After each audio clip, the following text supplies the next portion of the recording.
Un convoi de l'armée française en provenance de la Côte d'Ivoire à destination du Niger, bloqué vendredi à Kaya, chef-lieu de la région du centre-nord du Burkina Faso.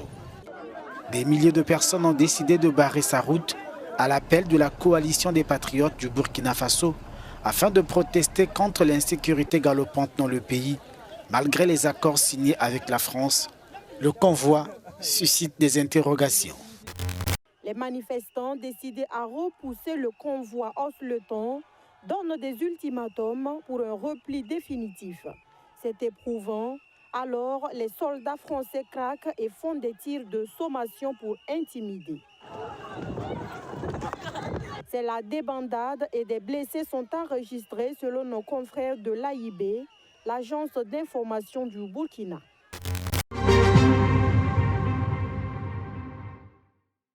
Alors, premièrement, je voudrais partager avec toi mon étonnement que cette actualité soit si peu finalement couverte par les médias français, dès lors qu'on accepte les médias destinés principalement à un public africain comme France 24 et RFI, alors que ce qui s'est passé est quand même important.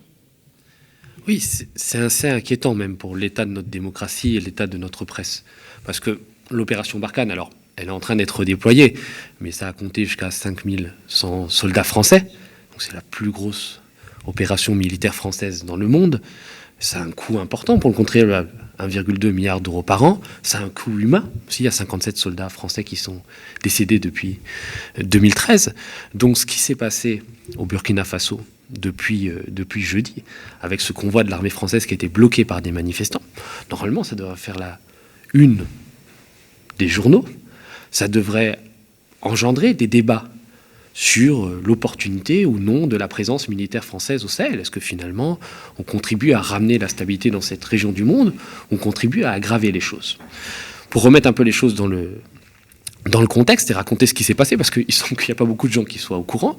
Donc, il y a un convoi logistique assez important qui est parti de Abidjan, en Côte d'Ivoire, de l'armée française, et qui remontait vers le Niger et vers le Mali pour aller à Gao, qui est une des principales bases françaises au Mali. Et donc ce convoi remonte la Côte d'Ivoire, arrive au Burkina Faso, et les populations, apprenant qu'il y a un convoi de l'armée française qui traverse le Burkina, se mettent à faire des barricades à Ouaga, et puis cette ville qui est située à une centaine de kilomètres de Ouagadougou, sur la route du Niger, qui s'appelle Kaya.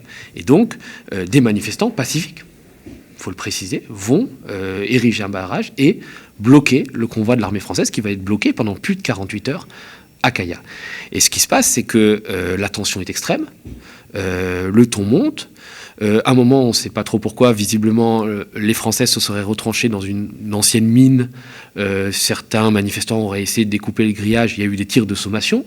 Alors c'est assez étrange parce que ces tirs de sommation ont fait 4 blessés par balle, dont un qui a été blessé à la joue. Il n'y a pas eu de mort. Et finalement, les autorités françaises, Jean-Yves Le Drian, le ministre des Affaires étrangères, a demandé au président burkinabé Roch Kaboré d'intervenir pour essayer de résoudre cette situation qui était inextricable, parce que les manifestants demandaient à ce que le convoi retourne et ne continue pas vers le Mali, qui retourne en Côte d'Ivoire, puisque l'armée française n'est plus désirable selon ces manifestants et selon cette partie de la population burkinabé. Donc les autorités burkinabées sont intervenues et le convoi a fait demi-tour, ce qui est quand même un camouflet assez important, et ce qui pose question, parce que cette voie-là, cette sorte de voie sacrée, un peu comme on avait à Verdun, où on approvisionne tout ce qu'on ne peut pas amener par avion depuis la Côte d'Ivoire jusqu'au Sahel, si demain on ne peut plus l'utiliser parce qu'il y a des manifestants qui élèvent des barricades contre la présence militaire française, comment on va continuer à mener l'opération Barkhane, qui est l'opération de lutte contre le terrorisme au Sahel? Donc la question de la légitimité de la présence française, du fait qu'il y a quand même un gros sentiment, disons, anti-armée française dans cette zone, et elle est posée. Pourquoi les jeunes burkinabés de Kaya, de Ouagadougou, mais aussi les jeunes au Mali, voire en Côte d'Ivoire, sont-ils aussi hostiles à la présence militaire française? Bon, déjà, c'est une présence qui est un peu anachronique, puisque ce sont des pays qui sont indépendants, mais quelles sont les raisons de la colère? Alors, je pense qu'il y a une raison principale. Ça veut dire les Français, l'armée française est là pour combattre le terrorisme depuis 2013, début 2013. Donc on est là depuis 8 ans. Puis il y a l'opération Serval, puis l'opération Barkhane. Je disais qu'il y avait des moyens importants qui avaient été engagés.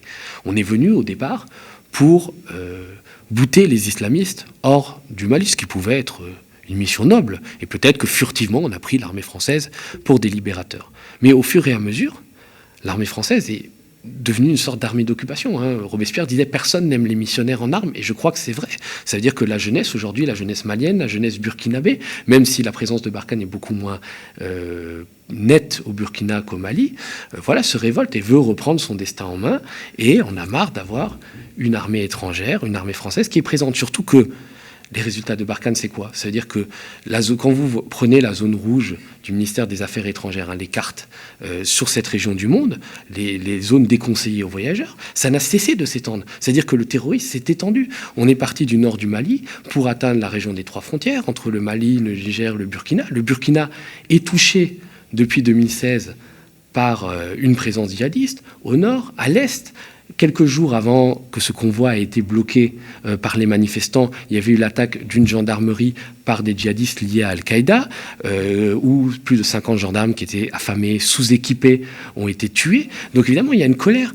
Pourquoi l'armée française, qui est là depuis 8 ans, n'arrive pas à résoudre la situation, n'arrive pas à vaincre le terrorisme? Et ça laisse libre cours à tous les fantasmes, y compris toutes les fake news en disant que oui, l'armée française est complice des terroristes, ce qui n'est pas vrai. Peut-être qu'à certains moments, on a eu des relations un peu ambiguës avec des milices qui elles-mêmes jouaient double jeu avec les terroristes. Mais il n'en reste pas moins qu'on n'arme pas, on ne soutient pas directement les terroristes. Le problème, c'est qu'on n'arrive pas à vaincre, parce que c'est une guerre asymétrique, parce que finalement le Sahel est notre Afghanistan, et on ne pourra pas gagner cette guerre. Elle ne se gagnera que de manière endogène, par le développement, par des régions où aujourd'hui l'emprise des terroristes est forte, et on n'a jamais construit l'essentiel, c'est-à-dire la santé, des routes, des écoles, des hôpitaux. La légitimité de l'État, quoi. La légitimité de l'État. Et la responsabilité de la France est grande en ayant mis en place des régimes qui souvent n'avaient cure du bien-être de leur peuple. Je ne parle pas forcément au Burkina, puisque au Burkina, il y a eu l'élection démocratique de Roch Kaboré en 2015. Après des années Compaoré. Après des années du dictateur Compaoré, qui avait été soutenu par la France et qui a été renversé par une révolte populaire en 2014. Ce qui se passe au Burkina, c'est pas un hasard si ça se passe au Burkina. C'est le pays des hommes intègres, c'est le pays de Thomas Sankara, qui a été renversé sans doute avec l'aide de François Mitterrand et de la France de l'époque. Et c'est un pays qui est vraiment très attaché à sa souveraineté, à son indépendance. C'est pour ça qu'il n'y a pas forcément il y a des interventions militaires françaises, mais il n'y a pas forcément de cantonnement militaire français. Il n'y a pas de base militaire, excepté celle des forces spéciales, mais c'est quand même une présence qui est plus modeste. C'est pas pour rien. Mais il y a véritablement une colère des populations contre cette France qui finalement n'arrive pas à rétablir la sécurité au Sahel et qui même continue à soutenir certains autocrates en place qui, par exemple, on l'a vu en avril, quand Emmanuel Macron s'est rendu au Tchad, a doublé le fils d'Éby, qui venait de faire un coup d'État pour prendre la suite de son père. Et les populations sont prises finalement en tenaille entre, d'un côté, ces régimes autoritaires qui sont soutenus par la France, et de l'autre côté, ces terroristes. Et au milieu de ça, ils n'ont aucun espoir. Alors, ces événements se déroulent dans un contexte de défiance généralisée contre la France. Les récentes déclarations de Jean-Yves Le Drian n'ont rien arrangé. On l'écoute. Au Burkina, où un convoi militaire a été bloqué, est-ce que la France est toujours bien accueillie en Afrique? Il y a des manipulateurs, là aussi, par des réseaux sociaux, par des fausses nouvelles, par l'instrumentalisation d'une partie de la presse qui joue contre la France. Certains, parfois même inspirés par des réseaux européens. Est-ce qu'il n'y a pas une dégradation des relations entre la France et l'Afrique? Entre la France et l'Afrique? Non, je ne crois pas. Quand vous entendez armée française dégage, est-ce que ça ne veut pas dire que la France n'a plus sa place là-bas? Oui, c'est aussi ce qu'on entend en République centrafricaine, parfois, et c'est aussi parfois ce qu'on entend au Mali. Il y a des réseaux qui sont spécialisés là-dedans. Première question pour le Mali, que j'adresse ici aussi aux responsables maliens par votre intermédiaire, c'est de remplir les engagements qu'ils ont pris à l'égard de leurs collègues de l'Afrique de l'Ouest, comme quoi il y aurait une transition qui s'achèverait au mois de février. Parce que les autorités actuelles du Mali sont des autorités de coup d'État, de même d'un double coup d'État, parce qu'il y a un premier coup d'État, puis un deuxième coup d'État dans le coup d'État. Et donc c'est un groupe de colonels. Ils ont pris l'engagement à l'égard de leur père de provoquer des élections et une transition qui devrait intervenir en février, il faut qu'ils le respectent. Sinon, nous allons mettre contre eux des sanctions, y compris les Africains, mais aussi les Européens. Deuxièmement, si ils considèrent que l'appel à une milice de mercenaires, Wagner, ce sont généralement d'anciens soldats russes qui s'entraînent en Russie, qui sont transportés par des avions russes, mais qui font de la guerre par procuration. Et proche de Vladimir Poutine. Proche de Poutine, et dans la mesure où ils n'ont pas non plus, à cet égard, de responsabilité, puisque c'est une milice privée qui est sous la responsabilité de personne, finalement, officiellement, au moins officiellement, et qui donc, du coup, ne répondent pas de leurs faits. Or, on sait, parce qu'ils pratiquent en République centrafricaine, que ce sont des prédateurs, que ce sont des gens qui ne respectent aucunement le droit, que parfois ils font des violations en tout genre et qu'ils ont des pratiques insupportables. Mais donc est-ce qu'on se Il n'est pas possible d'envisager que Wagner vienne au Mali. Nous l'avons dit avec beaucoup de force aux intéressés, aux responsables maliens.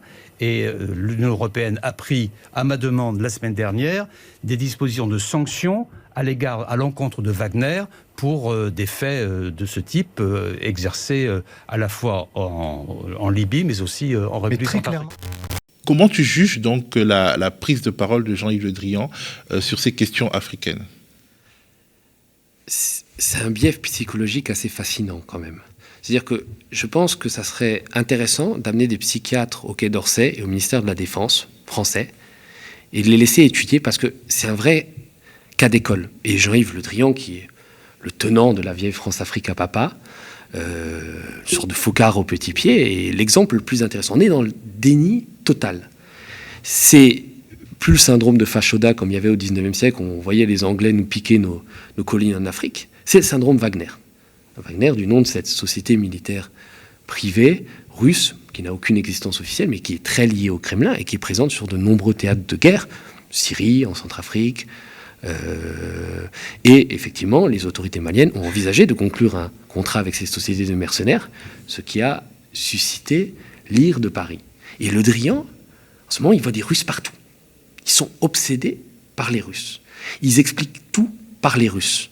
C'est-à-dire que la perte de puissance de la France, son précaré qui se réduit comme peau de chagrin, la colère de la population qui s'est exprimée à Kaya, mais qui s'exprime ailleurs, tout ça, on l'explique, on dit oui, mais en fait, c'est les réseaux sociaux, c'est des trolls russes, c'est des mercenaires russes qui manipulent tout ça. Alors, oui, pour une petite partie. Mais en fait, c'est très raciste de dire ça, c'est très colonialiste. C'est-à-dire que les Africains n'auraient pas leur propre pensée, ne pourraient pas exprimer une volonté de souveraineté sans être manipulés par un marionnettiste qui serait une grande puissance. Et puis, derrière, c'est très, très commode. Ça veut dire que, comme on s'est trouvé un bouc émissaire, voilà, tout ça c'est de la faute des Russes, ça évite qu'on se regarde dans le miroir, ça évite qu'on balaye devant sa porte, ça évite qu'on regarde nos fautes, nos erreurs, nos aveuglements qu'on a depuis des années en Afrique. Je parlais tout à l'heure du soutien inconditionnel aux dictateurs, ces dictateurs-là qui poussent certaines personnes en manque d'espoir dans les bras des terroristes. Je pourrais parler du franc CFA, on a vite fait un ravalement de façade, mais c'est resté le même.